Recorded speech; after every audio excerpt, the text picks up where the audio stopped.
Calcium bones और उसके बारे में खाते हैं इसमें मिल्क एंड डेयरी प्रोडक्ट्स। इसी में से आधा पेपर निकाल देंगे तो फिर ये पूरा होना चाहिए। फिर इसमें ऑलमोस्ट क्वेश्चन हम दे दिए है ना। इतना हार्ड नहीं है, बहुत इजी है। कौन सा चैप्टर इसमें से कौन सा टॉपिक तैयार किया तुमने? कौन सा टॉपिक? तो सारे तैयार हो गए, सबके आंसर भी मैं लिख दूंगी। बस ये इसका समझ में नहीं आ रहा है, इसका समझ में नहीं आ रहा। रेटिंग करके दिखा दो। ये है किस चीज का? ये सोशल साइंस का। तो वो क्या दिखा दो? ये मेरे को इसके चैप्टर समझ नहीं आ रहा है। कौन से चैप्टर में है?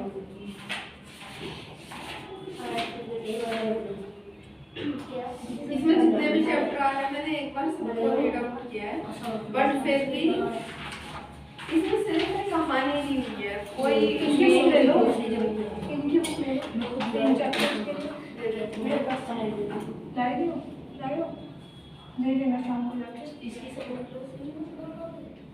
इन्हीं चार चैप्टर में तो हो जाएगा। हाँ इनकी बुक ले लो, उसमें क्लियर है।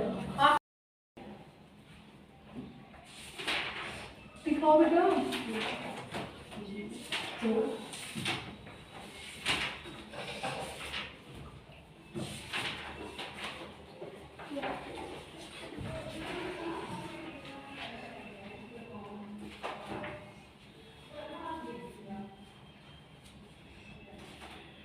याद करें तुम लोगों ने vitamin minerals and their deficiency diseases. Vitamin A की कमी से कौन सी डेफिशिएंसी डिसीज होती है? Night blindness. फास्फोरस की कमी से बोन्स वीक होती है या क्या?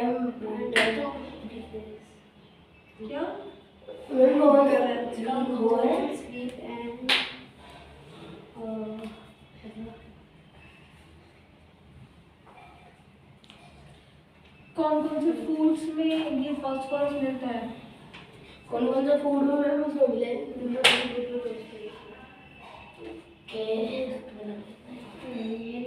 Egg milk milk green vegetable and salad and your हाथ उठाओ दोनों में से, ठीक है? इसका आंसर पता है। विटामिन के की कमी से कौन सी प्रॉब्लम होती है, डिसीज होती है? बताओ। ब्लड क्लॉटिंग ऑफ ब्लड उसके फूड होगा फिश लिवर ऑयल और मिल्क में महंगा। धीरे से खड़े हो जाओ, एक जगह खड़े होकर जवाब दो। विटामिन ई की कमी से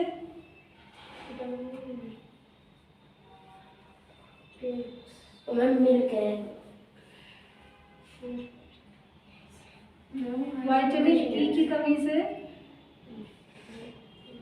अर्ली ऐसी कुछ आपके लड़ के आते हो क्या? फिर अर्ली याद आगे याद नहीं है? अर्ली क्या? अर्ली बोन्स आती है या अर्ली आइस बन जाती है? हैं? आयोडीन की कमी से हाथ खड़ा करने के लिए बोला मैंने दोनों को। गॉइटर में क्या होता है?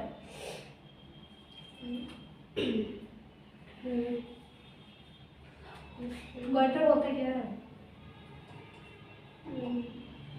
मैम इसका सीधा आंसर है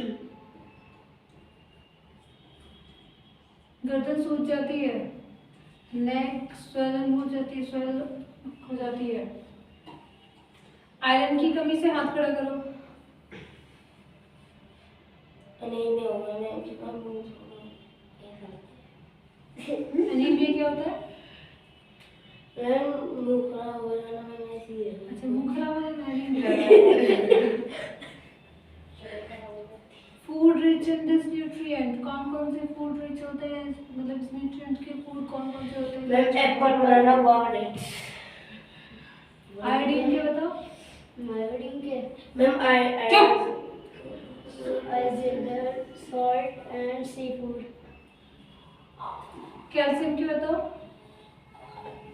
कैल्शियम मैम वो है एक तो मैम हड्डी कमजोर से हो जाती है। ये फूड बताओ कौन कौन से फूड में कैल्शियम मैम उसमें हुआ है डेयरी प्रोडक्ट में हुआ है, मिल्क में हुआ है, एग में हुआ है। फॉस्फोरस बताओ। मैम फॉस्फोरस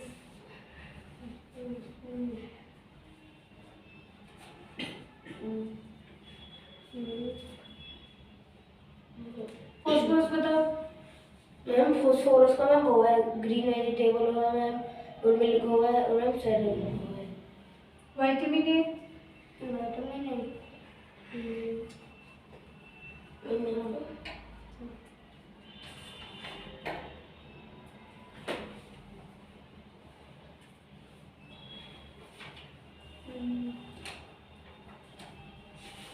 तुम बताओ विटामिन। मैम सोया नाइट ब्लेंडनेस मैम उसमें मैम खा रहे हैं carrot mango butter egg yolk. Vitamin B. Ma'am beriberi हो गया मैम उसको खाकर बीन्स मिलते हैं। अरे एग और योग का लग रहा एक ही है। Vitamin C. Vitamin C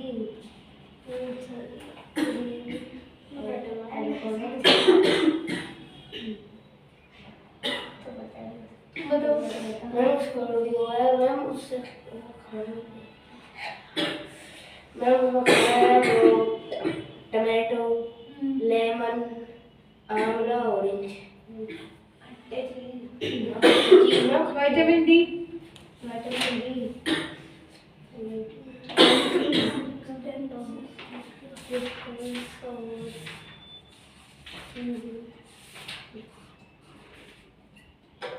vitamin E. Ma'am vitamin E में हूँ ma'am early agency agency. Early agency. Early ageing जल्दी बुढ़ापा आता है। मैम उसको खा मैम मिल्क और एग। विटामिन के।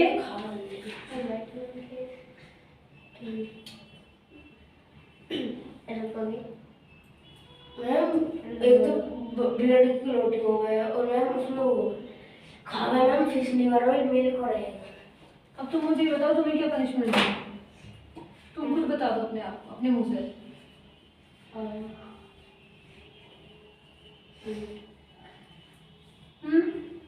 हाथ ऊपर खड़े करवा दो। खड़े हो जाओ तो। यहाँ पकड़ो कैमरा के सामने। इधर आ जाओ। इधर आओ।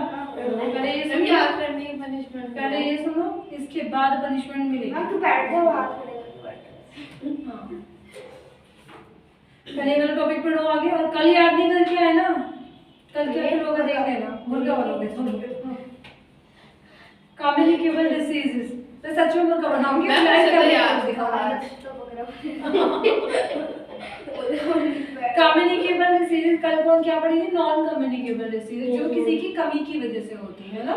कम्युनिकेबल डिसीजेस जो हमारे एक इंसान से दूसरे में फैल जाती है, उन्हें हम कहते हैं communicable disease. Some disease can be passed on from one person to another, जो एक से दूसरे में पास ऑन हो जाती है। They are called communicable diseases. For example जैसे टाइफाइड हो गया, मलेरिया हो गया, कोलेरा हो गया। अभी आजकल का तो अभी रिसेंट का एग्जांपल लेंगे तो हम कोविड हो गया, है ना, क्या है? Communicable. And even common cold, हमें कफ किसी को हो रहा है, कॉमन कोल्ड हो रहा है, दूसरे को भी होता है। आपको क्या क्या potato box tomato.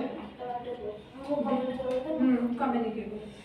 They are spread by bacteria, protozoa, virus and fungi. ये जो कम्युनिकेबल डिसीजेज होती है, ये चार चीजों से स्प्रेड होती है, फैलती हैं। कौन कौन सी? Bacteria, protozoa, virus and fungi. Fungi बोल रही हो, फंगी बोलना है। बैठ जाओ अभी थोड़ी देर नीचे तक। बैठ जाओ, यहाँ बैठ के पढ़ लो। किस किस से स्प्रेड होती है ये? Bacteria, protozoa, virus and fungi. किस किस से होती है? Bacteria, protozoa, virus and fungi. फिर से बोलो। Bacteria, protozoa, virus and fungi. फिर से बोलो। Bacteria, protozoa, virus, fungi. तेज तेज, तुम चुप हो जाओ, तुम बोलो। बैक्टीरिया और वायरस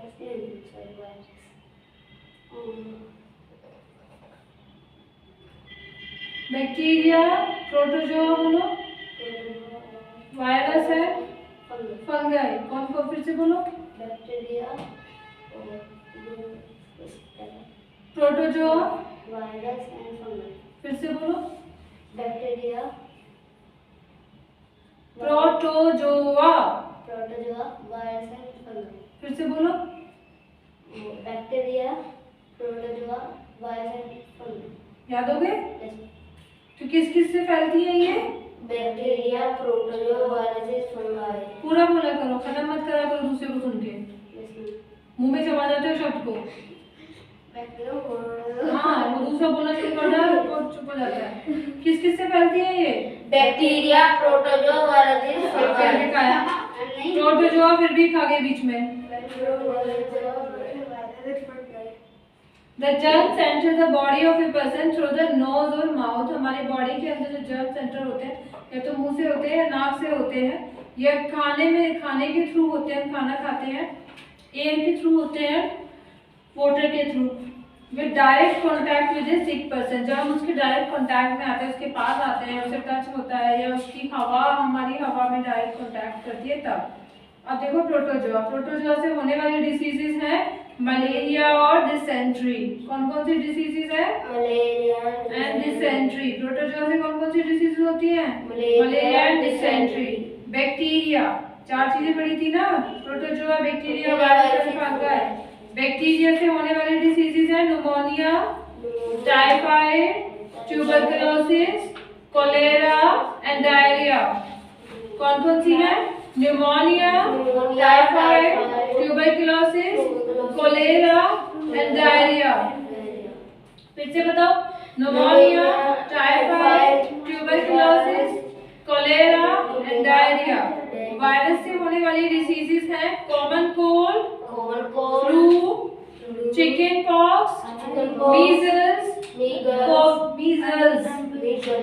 कोविड-19, कोरोना। ठीक है। वायरस से होने वाली common cold, flu, chickenpox, measles, कोविड-19। फंगाई से हाँ वही बताया अभी।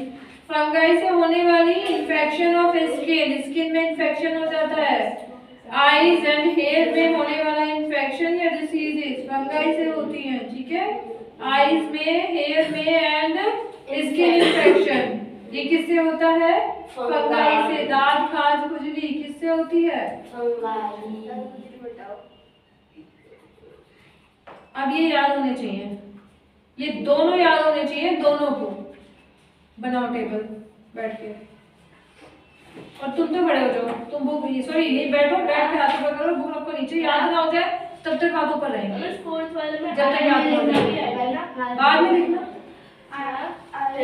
नहीं बैठो, बुक लो अपनी, जब तक याद ना हो जाए। क्या? जाओ दौड़ के बुक लेके आओ। मैम स्पोर्ट्स वाले में आयरन विजिटिंग भी आएगा ना? स्पोर्ट्स वाले पता नहीं तो अपना दिखाओ। तो तुम्हारा क्या करना है? कि तुम्हें वाली बुक करनी है तुम्हें तो नहीं। कौन सा चैप्टर आ रहा है? ये वाला? मम्मी ये वाला आ रहा है, इसके अगले वाला आ रहा है। इसके अगले वाले हमारे में एक पेज उसका देखे। इतनी बड़ी फोटो थोड़ी थी, एक छोटी थी, इतनी बड़ी थी। मेरे लिटरेचर है, बेटा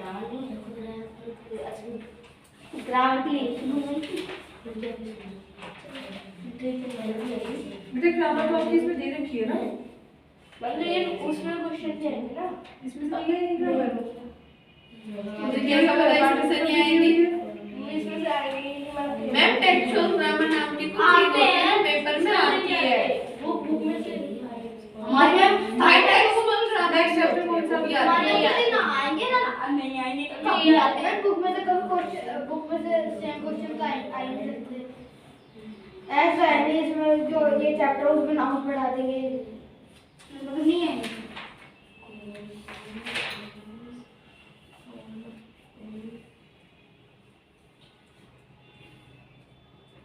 ले आए ना अंकुश? हाथ खड़े करके बैठ रही हो, हाथ ऊपर करके बैठो। तो ऊपर करना था तू। इधर बैठो, और बैग रख लो। ये सब बैग क्यों? उधर उधर वो करके उसको क्या होना? वो देख नीचे करके बैठा है जब सारा जब तेरे ये को आंसर नहीं दे नहीं पाया क्वेश्चन के तो मैंने जब सारा जब नीचे करके बैठा ना, अब तुम्हें जो भी होमवर्क दूंगी वो नहीं करके लाएगा तो मुर्गा बनेगा यहाँ पे। दक्ष भी कोई भी। मुझे लगा मैं खराब कर रही मैम की नहीं जब के और चैप्टर नेक्स्ट हम उसके अगले वाला आ रहे हैं। हमारे लिटरेचर ज्यादा चैप्टर आते हैं फिर इधर आते हैं।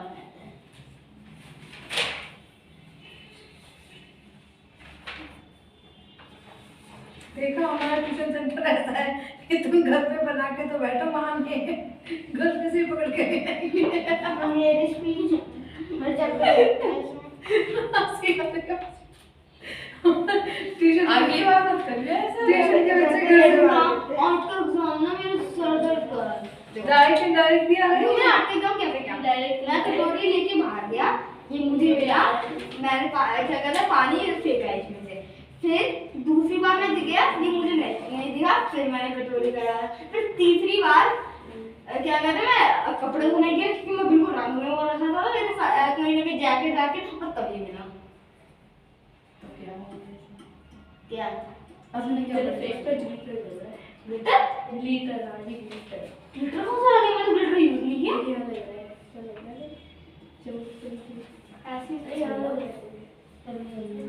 ग्लिटर ऐसा हो रहा है अगर 50 साल पुराना नहीं ना तब भी कहीं ना कहीं चिपके होते हैं। ये लो बेटा करो।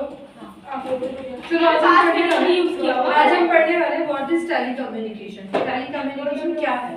Tele communication means immediate transmission of sound, तुरंत से ट्रांसमिशन हो जाना, एक चीज से दूसरी जगह ट्रांसफर हो जाना, and data by the help of electric means. क्या क्या हो सकते हैं वो? कंप्यूटर हो सकते हैं, television, fax machines, telephones and mobiles. all examples of telecommunication network. हाँ बेटा। On what principle do cell phones work? किस principle पे cell phone work करते हैं? The mobile phone is a radio. ये एक तरीके का रेडियो होता है। It relies on a radio signal in order to transmit and receive voice and data information. ये हमारा किस पे रिलाई करता है, किस पे डिपेंड करता है?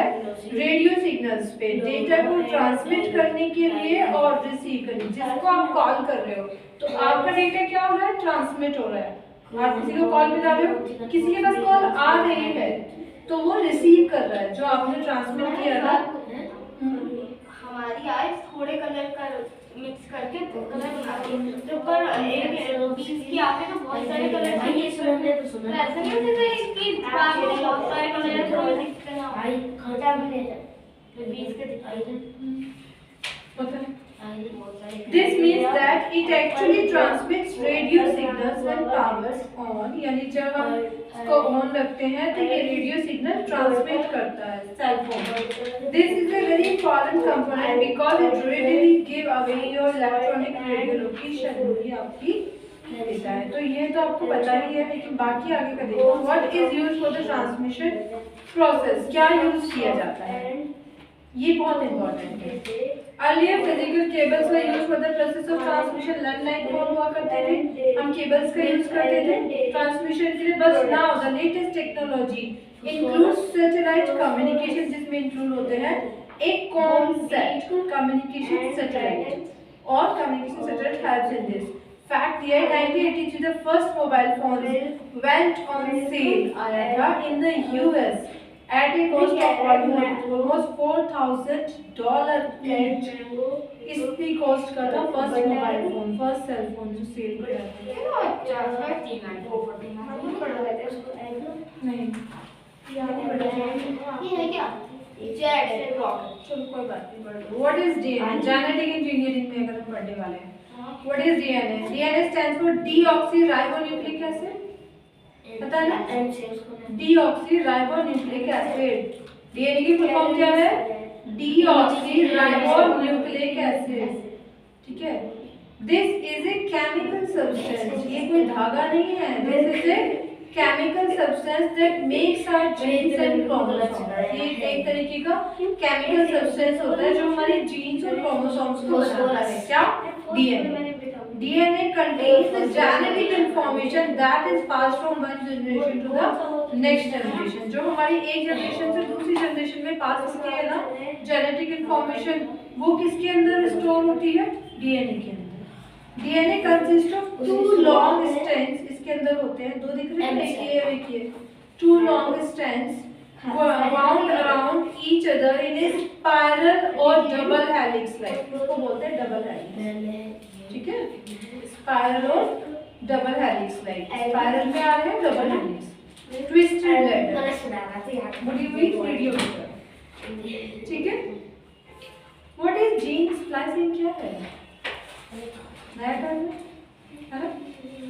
Scientists alter the genes by splitting them from the DNA of one organism and then implanting it in another organism. मतलब ये समझ लो कि तुम्हारे पास दो फ्रूट्स हैं, मैं एग्जांपल देके समझा रही हूँ। जैसे तुम्हारे पास एक गुआवा है और एक एप्पल है, तुम आधा एप्पल काट के गुआवा में लगा दो, आधा गुआवा काट के एप्पल में लगा दो। हाँ, तो ये क्या हुआ, एक जीन में से कुछ स्प्लाइट करके दूसरे जीन में मिक्स करके नई चीज प्रोड्यूस कर देना, दैट इज जीन स्प्लाइसिंग। अगर एक डीएनए बदल जाए तो सारे बदल जाएंगे। नहीं बेटा, ये इतना आसान नहीं बदलना। And then implanting it into another organism. This is called gene splicing. अंकुश, याद हो गया? जितनी जल्दी याद कर लोगे, बातें नहीं करोगे, इधर बैठ जाओ शांति से, वो तो तुम्हें बातें कराएगा। हाथों पकड़ के इधर बैठो दोनों, इधर बैठो आप। माइक्रोस्कोप से देखा गया ना डीएनए कैसे। By splicing new genes into the DNA of bacteria, bacteria के डीएनए में नई जीन्स को स्प्लाइस करके scientist are using them for making valuable natural chemicals बनाने की कोशिश करते हैं। यही से हमारा कोरोना वायरस आया था, है ना? One such natural chemical is interferon, एक ऐसा नेचुरल केमिकल जो हमारा बैक्टीरिया की जीन स्प्लाइसिंग करके बना है, दैट इज इंटरफेरोन, ठीक है? Which is used by human against certain viruses, बहुत सारे वायरसेस से लड़ने के लिए इंसान के अंदर यूज होता है इंटरफेरोन, ठीक है? What do you mean by cloning? सबको पता है cloning. Cloning means creating an organism with exactly the same genes as another, जैसे पेरेंट जीन का होता है, सेम ऐसा ही organism क्रिएट कर देना। This is generally a replica, यानी उसकी कॉपी होती है। As genes are the same as that of the donor, जो डोनर है जैसी उसकी जीन्स होती है बिल्कुल सेम उसकी कॉपी होती है। नींद आ रही है क्या आपको खड़े करके? मतलब ऐसे जब ट्विंस पैदा होते हैं। डॉली एक शीप थी, नाम पता है ना? Was the world first mammal clone? कौन थी? Dolly, from an adult cell से बनी थी। She was cloned in 1996 by Scottish scientists, ने उसको क्लोन किया था। The name was Dolly. Dolly क्या थी? एक शीप थी जो फर्स्ट क्लोन थी। Jets and rockets. How does a jet engine works? पता है कैसे करता है? The jet engine is internal combustion engine, इसके अंदर combustion हो रहा होता है, ठीक है? As it burns, it fuels inside. जैसे वो अपना फ्यूल अंदर की तरफ बर्न करता है, large spinning fan at the front of the engine sucks in the air. इसकी एयर को सक करता है बड़ा वाला स्पिनिंग जो फैन होता है। So the air is then compressed and heated. फिर वो एयर कंप्रेस होती है, फिर वो हीट होती है by burning fuel in the combustion chamber, उसको बर्न करके। So this makes the air expand quickly. जब वो हीट होगी, जब वो बर्न होगी तो वो एक्सपेंड होगी, ऑब्वियसली गर्म होगी तो। So the gush of hot air rushes out of the rear of the jet engine. This push the jet forward. इसकी जब हीट के गर्म होके एक्सपेंड होगी, बाहर निकलेगी। और तुम्हें पता है कि तुमने रूल्स तो पढ़ा है ना, एवरी एक्शन है इक्वल एंड ऑपोजिट रिएक्शन। अगर वो बाहर की तरफ पुश हो रही है तो वो इंजन पे ऊपर की तरफ वो लगेगा, फोर्स लगेगा, है ना? Do rockets work in a similar way as the jets? क्या रॉकेट्स भी इस तरीके से काम करते हैं? Yes. The rockets also work on the same principle पे काम करते हैं। The only difference between them is the source of oxygen. क्या हुआ? लर्न हुआ नहीं हुआ? हाँ धमकी देने को इंग्लिश में क्या कहते हैं? क्या? Threat. The only difference between them is the source of oxygen to burn the fuel. सिर्फ source of oxygen कहाँ से आता है? इसने तो हवा में से लिया फ्यूल को बर्न करने के। Jet engine takes in oxygen from the air, ठीक है, around it, through and intake nozzle से, इसने इंटेक नोजल से एयर से लिया oxygen. But a rocket carries its own oxygen, उसके अंदर खुद का ऑक्सीजन होता है, which may be in the form of liquid oxygen की फॉर्म में हो सकता है इन टैंक, और may be part of a solid fuel की फॉर्म में हो सकता है। बेटे किसी भी गैस को जब आप बहुत ज़्यादा कंप्रेस कर दोगे तो it will convert into liquid form, और उसे और ज़्यादा कंप्रेस करोगे तो it will convert into solid form. The fuel used in aeroplanes is called ATF, air turbine fuel. फिर तो ये O3 में अगर ऐसे नहीं होता। The fuel used in aeroplanes उसे हम कहते हैं ATF, air turbine fuel। क्या बोलते हैं? Air turbine fuel। The Airbus rockets are the world's highest and fastest air rockets। जो Airbus rockets होते हैं fastest and highest air rockets होते हैं। NASA's X-43, the unmanned aircraft, hit Mars 9.6, nearly 10 times the speed of sound।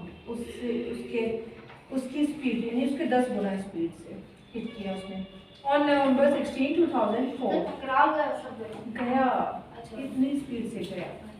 At an altitude of 33,223 meters and became the fastest jet in the world। इतनी ऊंचाई पे इतनी speed से जा रहा था वो, और दुनिया का सबसे फास्टेस्ट जेट बन गया वो।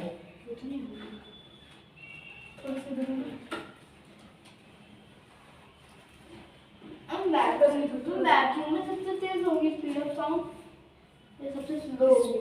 स्पीड ऑफ साउंड वैक्यूम में नहीं होती। चलो नीचे कर लो, कोई बात नहीं, लर्न करके सुनाओ वरना दोबारा पनिशमेंट मिलेगी। मतलब 0। हाँ पूरा। मतलब 0। How does a telescope work? Telescope कैसे काम करता है? Telescope makes far of things seam closer and clearer. उन्हें पास दिखाता है और क्लियर दिखाता है ज्यादा दूर की चीजों को। Telescopes are mainly of two types, reflector and refractor type.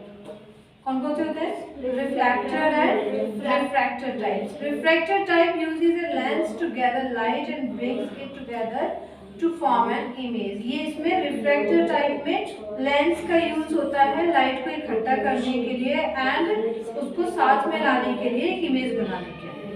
किसमें? रिफ्रैक्टर टाइप में। Where is a reflector type used in curved mirror. Refractor type में लेंस एंड रिफ्लेक्टर टाइप में कर्व्ड मिरर।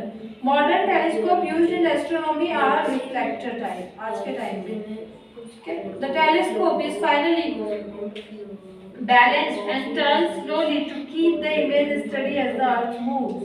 उसको slowly बैलेंस करना पड़ता है image को मतलब स्टडी रखने के लिए, जैसे जैसे अर्थ मूव करती है। What is a microscope?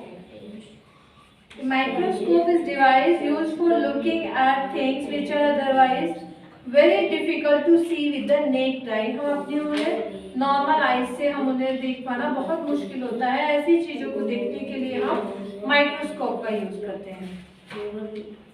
There are two types of microscopes, optical and electron। कौन कौन से होते हैं? Optical and electron। In an optical microscope, an objective lens bands light rays apart। जो लाइट रेज आती है उनको बैंड कर देता है, which enlarge the image। जो इमेज को enlarge कर देता है, बड़ा कर देता है। These microscopes can magnify the image up to 4000 times तक इमेज को मैग्नीफाई कर सकते हैं। In an electron microscope, images are magnified by firing electrons at an object। किसी ऑब्जेक्ट पे इलेक्ट्रॉन्स को फायर करके। So an electron microscope can magnify an image 5 million times। किसी इमेज को मैग्नीफाई कर सकता है। मतलब क्या हो गया? ऑप्टिकल से ऐसी 1 मिलियन में 9 होता था। French physicist Louis de Broglie थे। Come up with the idea of electron microscope का आइडिया इन्होंने दिया था 1974।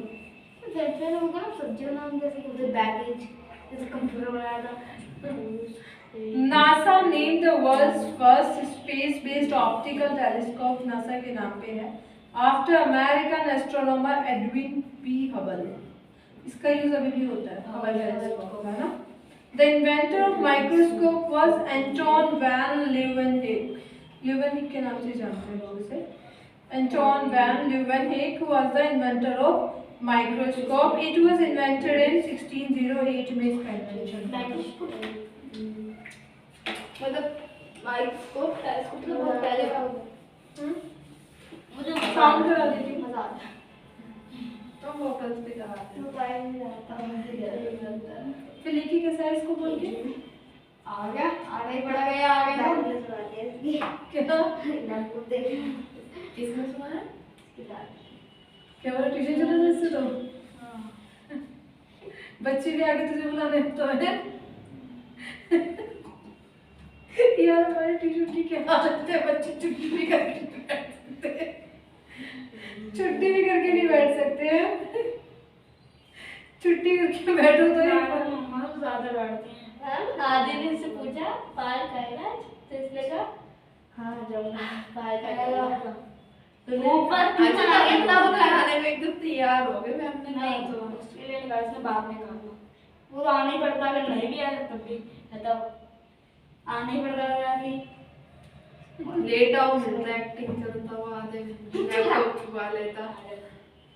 दिमाग खराब करते हैं। चलो देखो, व्हाट इज साउंड? 15 दिन की छुट्टी तो नहीं करता तूने दी। What is sound?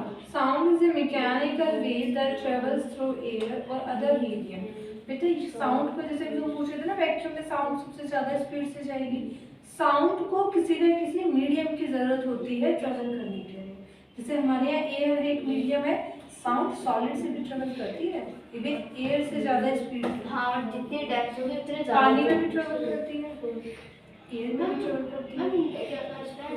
सबसे ज्यादा डेंस जितना डेंस होगा उतनी ज्यादा तेज जाएगी वो।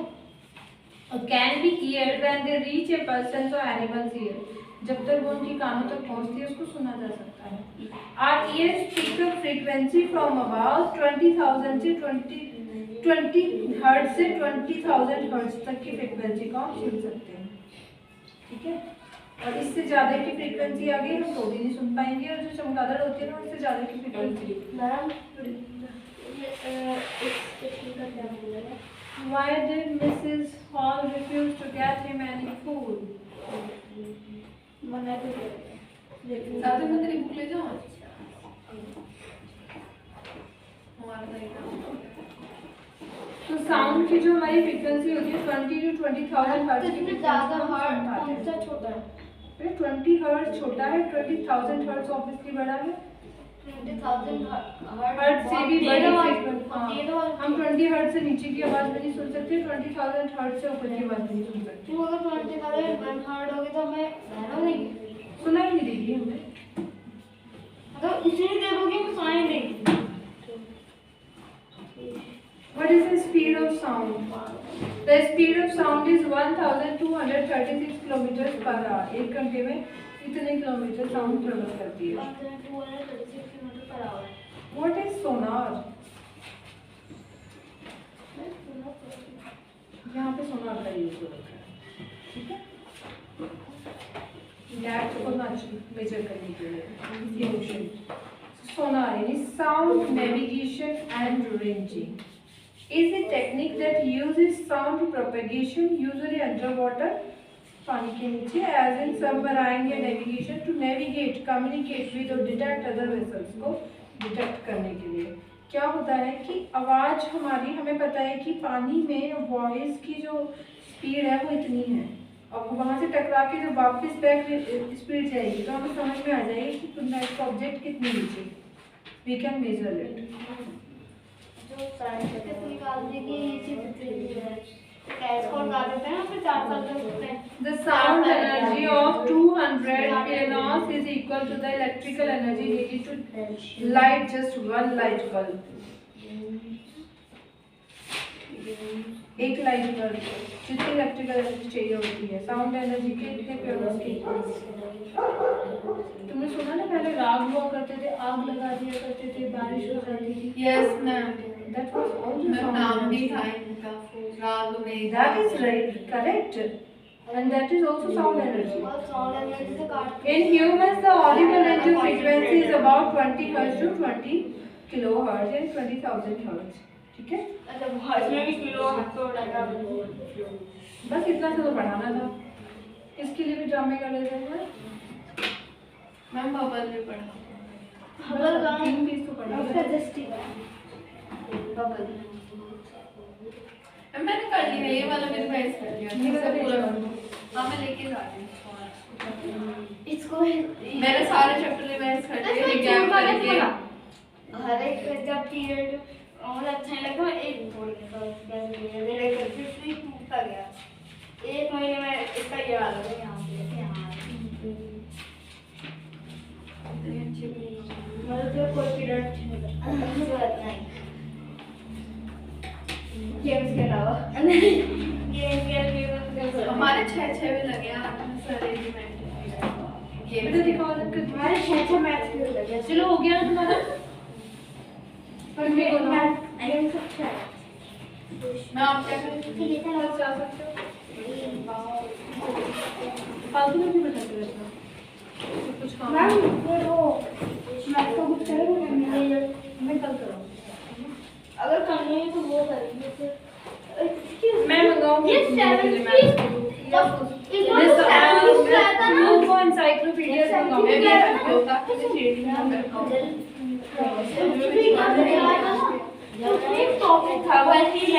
हो गया तुम्हारा?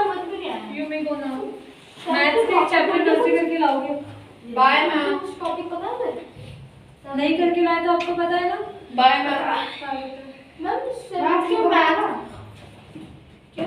अक्षय को है ना अक्षु तो बहुत क्या समझ में नहीं आ रहा साइंस का टॉपिक क्या है ये तो बुक लाया था ना तो टॉपिक है वो कौन सा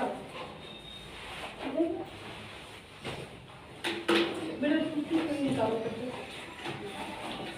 this is no common to फिर सॉल्व हां ये रहा और एक मैं सीधे वैल्यू ठीक है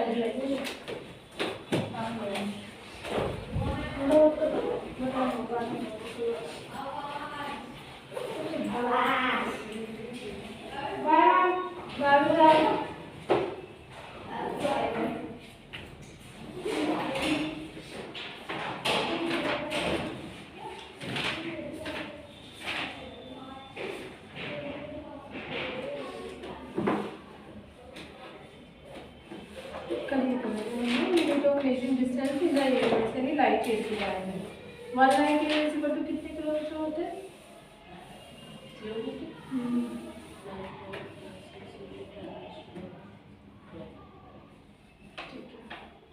Constellations के बारे में आज हम पढ़ेंगे। We see thousands of stars on a clear moonless night पे हमें हजारों से तारे दिखाई देते हैं। Some of these stars are arranged in groups, मतलब ऐसा होता है कि तुम कभी भी देख लो वो जहाँ भी दिखेंगे वो ग्रुप में एक पैटर्न में दिख रहे होंगे और किसी पैटर्न में होते हैं। So these groups of stars appears to form some recognizable shapes and patterns। ऐसा लगता है कि कुछ बना हुआ है, कोई डिजाइन बना हुआ है, उसे हम रिकॉग्नाइज कर पाते हैं। ऐसे शेप में पैटर्न्स में होते हैं। For example one group of stars suggest the outline of a big bear, यानी ग्रेट बियर की आउटलाइन हमें बताता है। Another group of stars reminds us of a hunter की बताता है हमें, and so on. The group of stars which appears to form some recognizable shape or pattern is known as a constellation। जो stars का group जो हमारा recognizable shape और pattern को बताता है, उसे मतलब ऐसा लगता है, उसे हम कहते हैं constellation। All the stars of a constellation always remains together, हमेशा साथ साथ रहते हैं। Due to this, the shape of a constellation always remains the same। constellation की जो shape होती है वो हमेशा सेम रहती है। Our ancestors name these star groups और constellations after the objects which they seem to be resembles.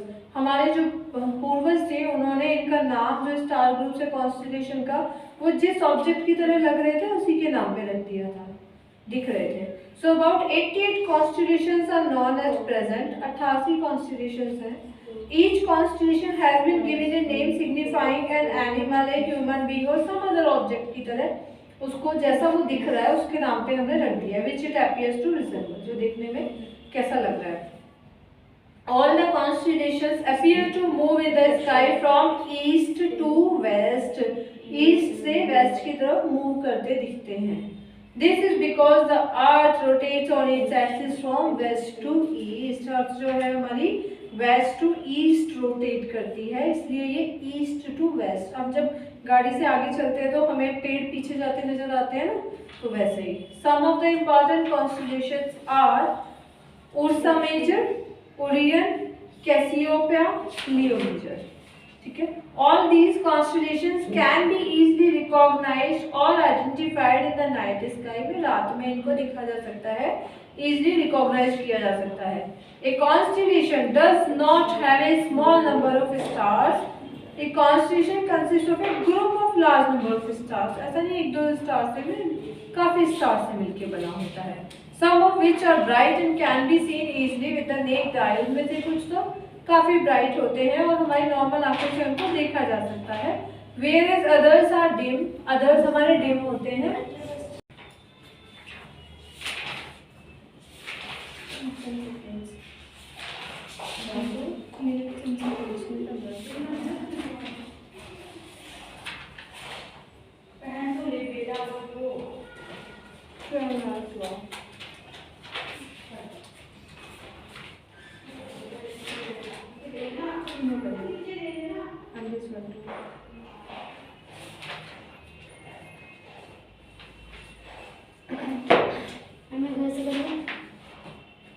कल याद नहीं हुआ तो मुर्गा बनाऊंगी मैं पक्का, ध्यान रखना। जो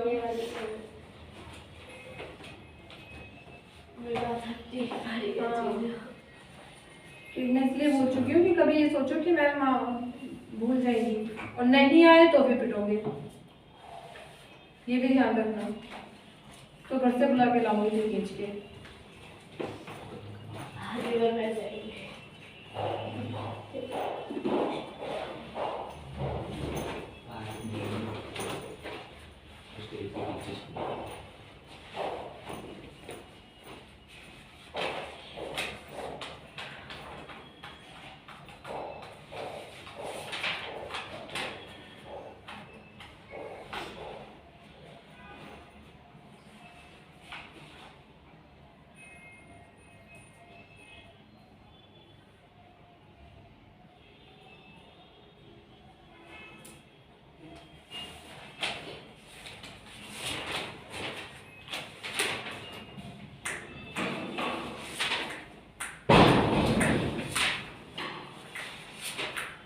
सबसे भी आ रहा है।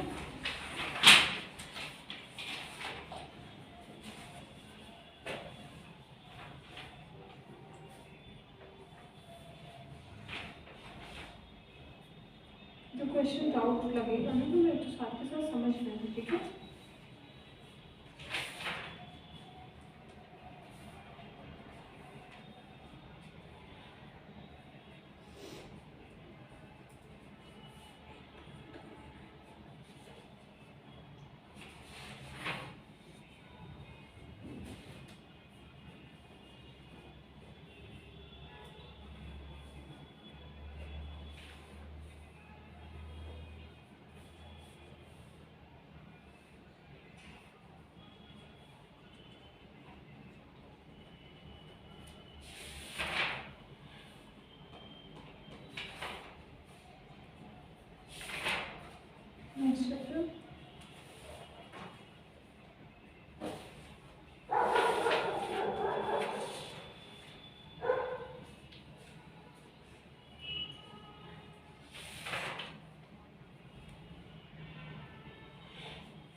बस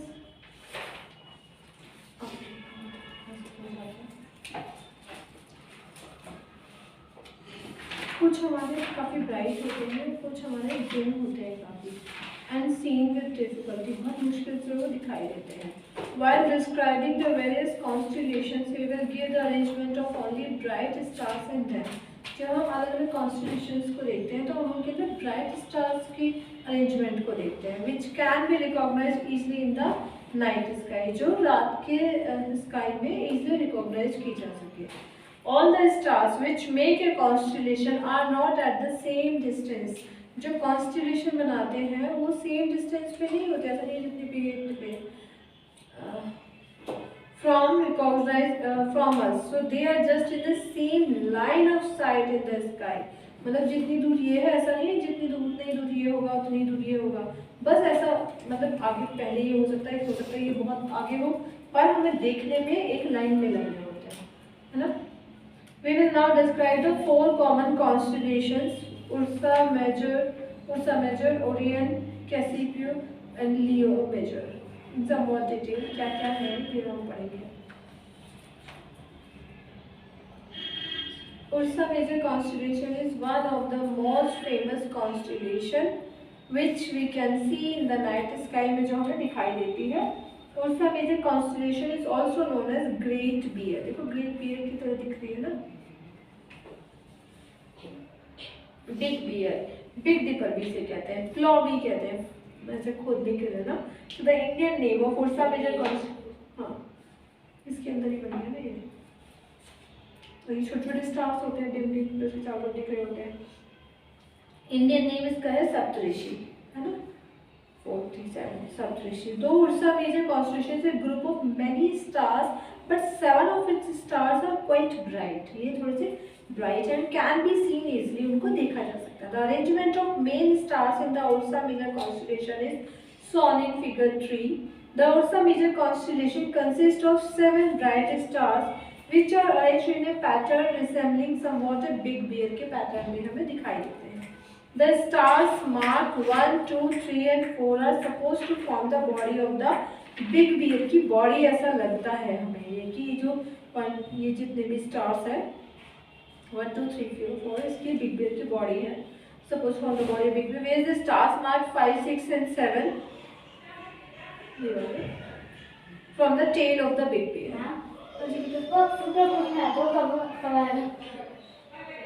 फोन आएगा? नहीं, मैं पूछने आया था. पास में टाइम लगेगा बेटा. मुझे फोन कर दूंगा बस. हाँ तो क्या कर देंगे. हाँ वो कभी करता है. The head and poles of the bear form from some other faint stars से हमारे इसका head और poles बन रहे हैं. It is clear that a lot of fertile imagination is required to make out some recognizable shape from a group of stars. मतलब हमें वो अच्छी खासी इमेजिनेशन होनी चाहिए ताकि हम उसके शेप को रिकॉग्नाइज कर सकें. The Ursa Major is called Great Bear because of its stars are arranged in such a way that they seem to form the outline of the body of a great bear. की body की outline बनाते हैं, ये इस तरीके से ये बने हुए हैं. The Ursa Major is also called Big Dipper because it resembles a dipper की तरह, बाउल हैंडल की तरह ये लग रहा होता है, इसलिए इसे बिग डिपर भी कहते हैं. सो द स्टार्स मार्क ये दिख रहा है 5, 6, 7 हमारा ये बना हुआ है इसका हैंडल ना. Ursa Major constellation also resembles a big kite की तरह भी दिख रहा है ना, पतंग की तरह भी दिख रहा है, with a tail, a big ladle और a big question mark in the night sky. Question mark भी लग रहा है ना. So the Ursa Major constellation is visible during the summer season in the early part of the night. तब हमें Ursa Major दिखाई देता है. It can be seen clearly in the month of April in the northern part of the sky at night. The stars marked 1, 2 in Ursa Major constellation are called pointers stars. जो 1 और 2 हैं ये हमारे pointers star हैं. Because the line joining them points to the direction of pole star. इन दोनों को जोड़ती हुई लाइन जो यहाँ पे देखो ये दिख रही है ना, ये पोल स्टार की तरफ जाती है, तो इन्हीं को जोड़ते हुए जो बनेगा वो पोल स्टार बनेगा. We can locate the position of pole star in the night sky with the help of Ursa Major constellation की हेल्प से हम पोल स्टार की लोकेशन को रिकॉग्नाइज कर पाते हैं.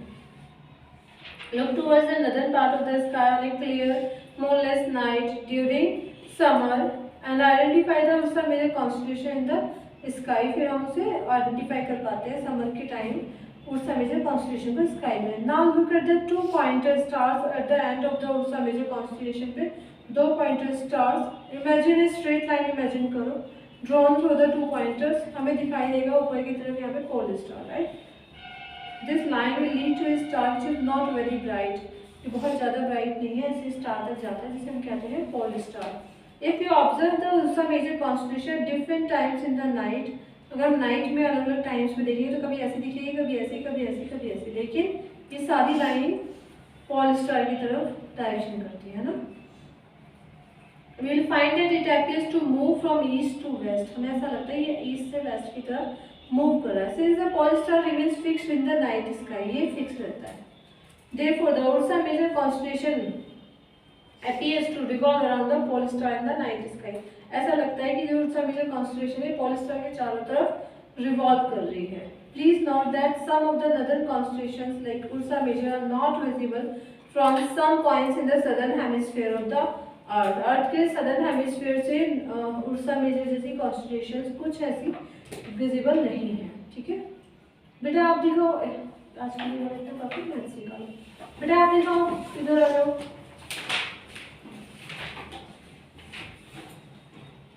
आज वेडनेसडे है, आज तो डॉक्टर को मार्क करके लगेगी ना.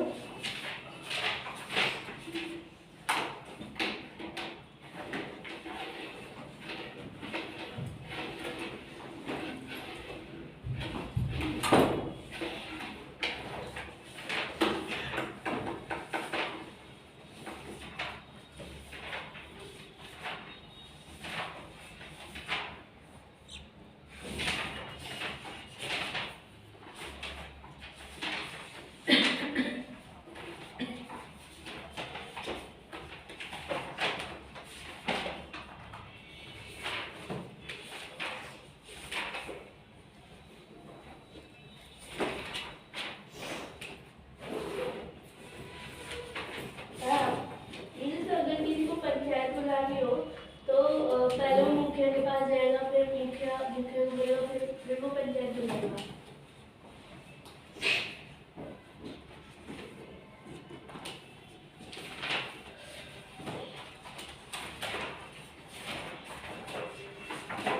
यहाँ तो मुझे ऐसा लग रहा है कभी गर्मी में पंखा भी चलाने की जरूरत नहीं पड़ेगी. ये तो है इतना ठंडा है ना. यहाँ पे ठंडे में कभी कभार लग जाती है, कभी कभार गर्मी भी लग जाती है. यहाँ जो इतना ठंड लगती है, मैं कह रही हूँ अभी भी दिखाओ मुझे. चैप्टर्स कौन करेगा, लिटरेचर कौन करेगा, घर से क्या कर लूँगा भाई. टेस्ट लेना था यहाँ आके पूरा. वो अभी तक क्यों नहीं की, अभी तक क्यों नहीं की लिटरेचर. कल देखूंगा. एग्जाम कब है, 4 तारीख. ठीक है. कल लिटरेचर का टेस्ट है. अभी ग्रामर का कौन सा चैप्टर कर रहे हो दिखाओ.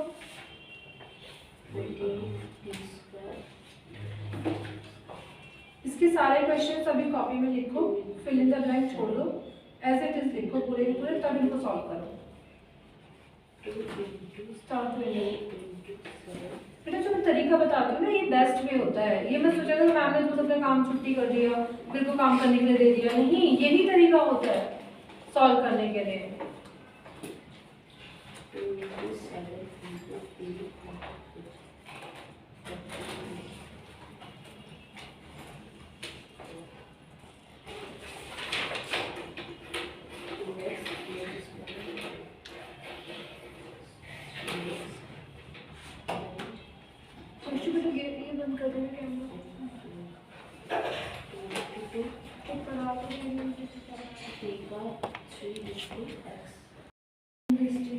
धर्म के हिसाब से जो माइनॉरिटीज है या भाषा के हिसाब से जो कम है population, as part of our fundamental right. ये हमारा फंडामेंटल राइट है, ये कॉन्स्टिट्यूशन हमें प्रोवाइड करता है. Why do you think these minority groups have been provided these safeguards. इन माइनॉरिटी ग्रुप्स को ही सेफगार्ड्स प्रोवाइड किए गए हैं। क्यों?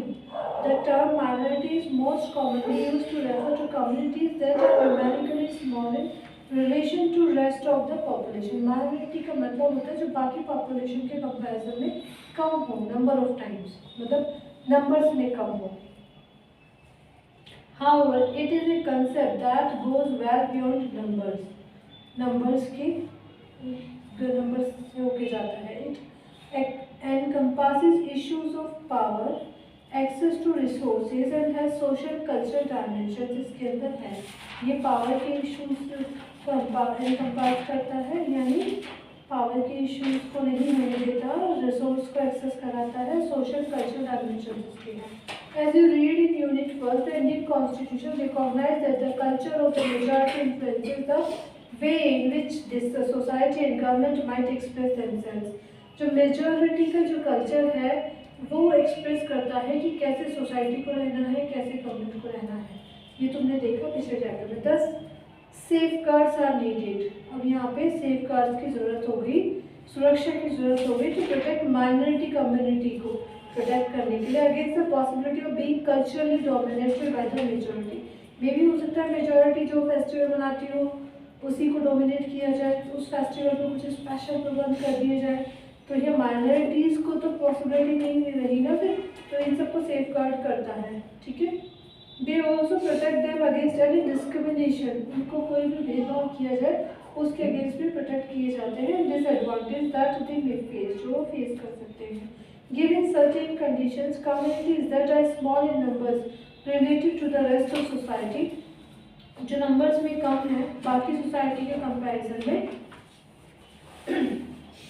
may feel insecure about their lives। वो अपनी जिंदगी के बारे में इनसिक्योर फील कर सकते हैं, एसेट्स के बारे में और उनकी वेलबींग, उनकी सुरक्षा के बारे में।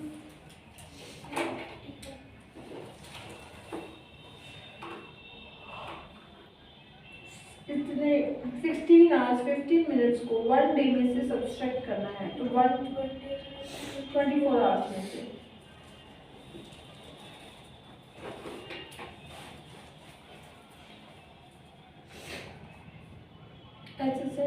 So this sense of insecurity may get ascended। तो जब आप इसको सब्सट्रैक्ट करते हो ना, एक चीज़ ध्यान में रखा करो, देखो 24 आवर्स में, लेकिन इसमें आवर्स और मिनट में दे दिया, तो यहाँ पे देखो इसको आवर्स और मिनट्स में कन्वर्ट कर दो, 23 आवर्स एंड 60 मिनट्स। ठीक है, 60 मिनट का बनाना होता है ना। अभी देखो 23 आवर्स में 16 आवर्स तो आप डायरेक्ट माइनस कर दो, इतने घंटे, फिर 60 मिनट्स आपके पास होते हैं, इसमें से 15 मिनट्स। हाँ जी, मिस्टेक्स की प्रैक्टिस करेंगे। हाँ जी।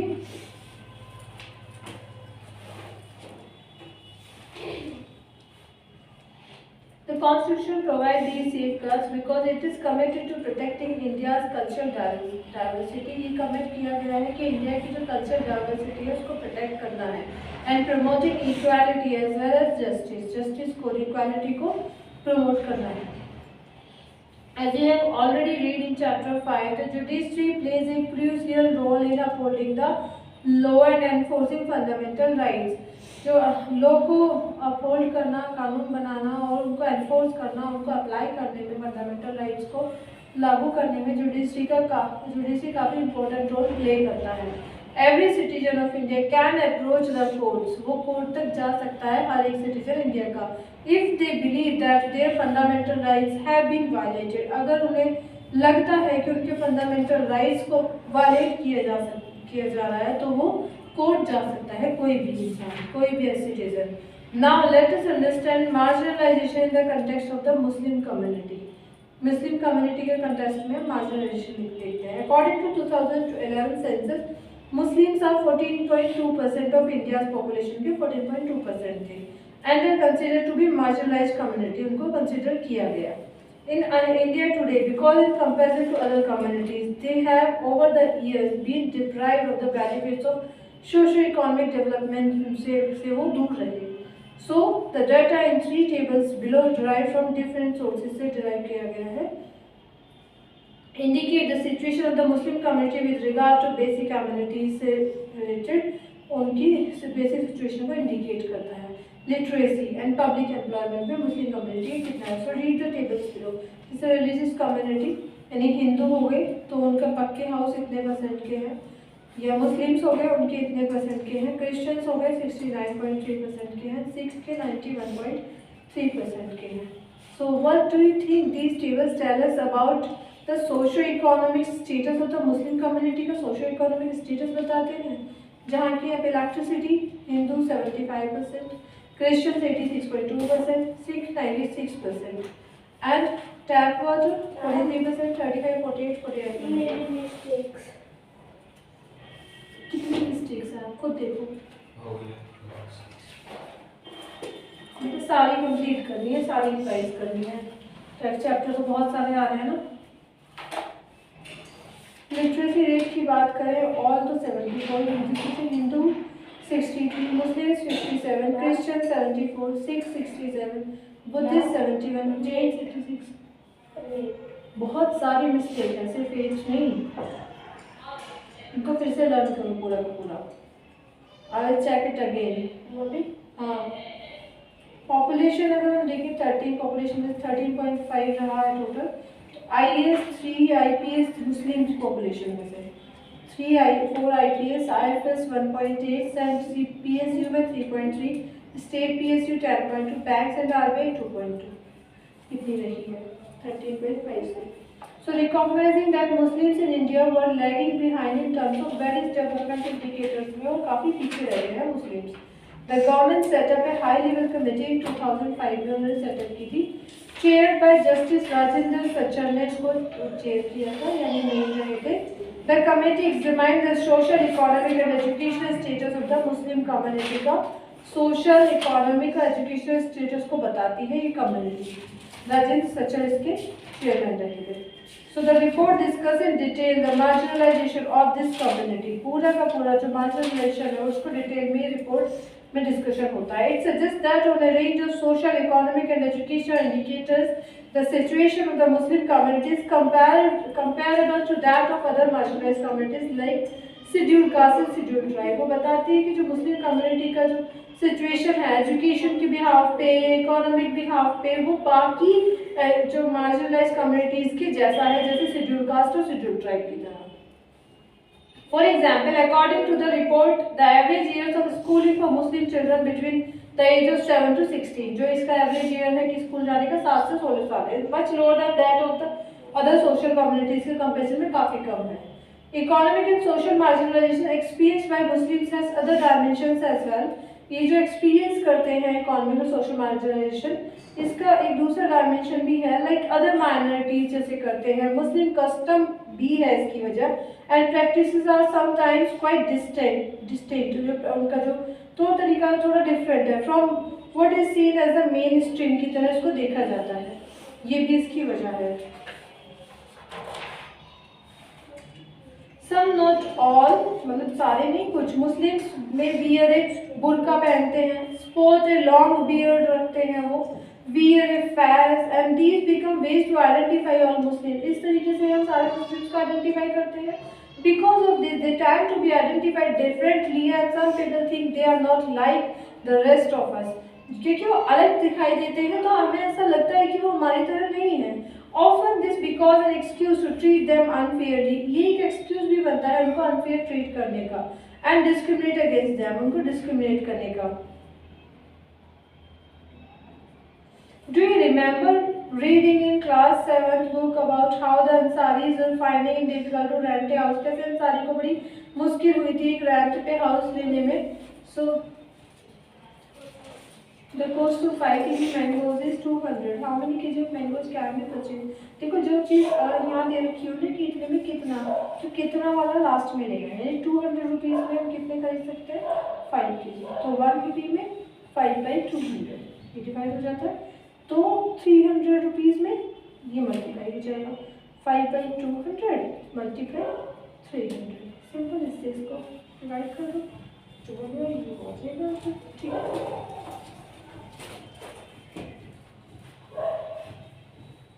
This social marginalization of Muslims in some instances has led to them migrating from places where they have lived। ये instances उनको जहाँ वो रह रहे हैं वहाँ से migrate करने से मजबूर करते हैं, often leading to the ghettoization of the community. Community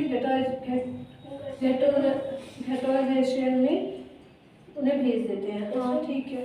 Sometimes this prejudice leads to hatred and violence. ये जो पहले से उनको जजमेंट कर देते हैं, इन नफरत और वायलेंस की वजह बनता है। In the above section of this chapter, we saw how in the case of the Muslim community, there is a link between economic and social marginalization. तो कैसे उनके बीच में लिंक है। Earlier in this chapter, you read about the situation of आदिवासी की situation के बारे में आपने पहले चैप्टर में पढ़ा biodata. In your class 7th book, you read about the unequal status of women in India. India में women's के unequal status के बारे में आपने पढ़ा। The experiences of all these groups point to the fact that marginalization is a complex phenomena. ये एक single phenomena नहीं है, बहुत सारी चीज़ों को मिला के बनता है। Requiring a variety of strategies इसके अंदर है, measures and safeguards इसके अंदर है to redress this situation को बताने के लिए। So all of us have a stake in protecting the rights defined in the Constitution and the laws and policies framed to realize these rights. यहाँ laws और policies बनाई जाती हैं इनको मतलब ये rights को realize करने के लिए frame करने के लिए ये सबको हमें protect भी किया जाता है, ये define किया गया है। Without these we will never be able to protect the diversity. इन सब laws सारे laws के बगैर या जो भी राइट्स हमारे डिफाइन किए गए हैं उनके बगैर हम डाइवर्सिटीज़ को प्रोटेक्ट नहीं कर सकते। That makes our country unique, जो हमारी कंट्री को यूनिक बनाता है। No realise the state's commitment to promote equality for all. Conclusion, in this chapter we have tried to understand what it means to be marginalised community का मतलब क्या है। We have tried to look at this through the experience of different marginalized communities के experience पे हमने देखा। There are different reasons for each of these communities being marginalized. ये अलग-अलग reason है हर एक community को marginalize करने के। Each experiences marginalization in different ways. हर एक marginalization को अलग तरीके से देखता है। We have also seen that marginalization is linked to experiencing disadvantage को मतलब marginalization से कोई ना कोई disadvantage होता है, इस चीज़ से लिंक है। Prejudice पहले से judgment कर लेते हैं ऐसा होगा। Powerlessness सत्ता नहीं होती, ये marginalization के effects हैं। In India there are several more marginalized communities हैं जैसे दलित हो गए, of whom you will read more in the next chapter आप पढ़ोगे। Marginalization results in having a low social status. Marginalization की वजह से low social status create होता है। Not having equal access to education के लिए equal access नहीं मिलता सबको and other resources के लिए। Yet the lives of marginalized people can and do change. ये जो marginalized people की लाइफ है ये चेंज हो सकती है, ये की जा सकती है। Thus no one is marginalized all the time in exactly the same way. सबको हर एक ही तरीके से हर समय marginalize नहीं किया जा सकता। If we go back to the two examples of marginalization we have discussed, we will see that each of these groups have a long history of struggle and resistance. अगर दोनों एग्जाम्पल को देखें marginalization के तो हम इसको देख पाएंगे कि दोनों ग्रुप्स की काफ़ी बड़ी हिस्ट्री रही है स्ट्रगल और रेसिस्टेंस की। Marginalized communities went to maintain their cultural distinctiveness. वो जो marginalized communities हैं वो अपने जो उनका जो अलग कल्चर है उसको बनाए रखना चाहती है, मेंटेन करना चाहती है while having access to rights, development and other opportunities. उनके मतलब राइट्स के एक्सेस के साथ साथ अपने कल्चर को बनाए रखना चाहती है, डेवलपमेंट के साथ साथ और अदर अपॉर्चुनिटीज के साथ साथ। So in the next chapter we will read about how different groups have confronted marginalisation को कन्फ्रंट कैसे किया अलग ग्रुप ने।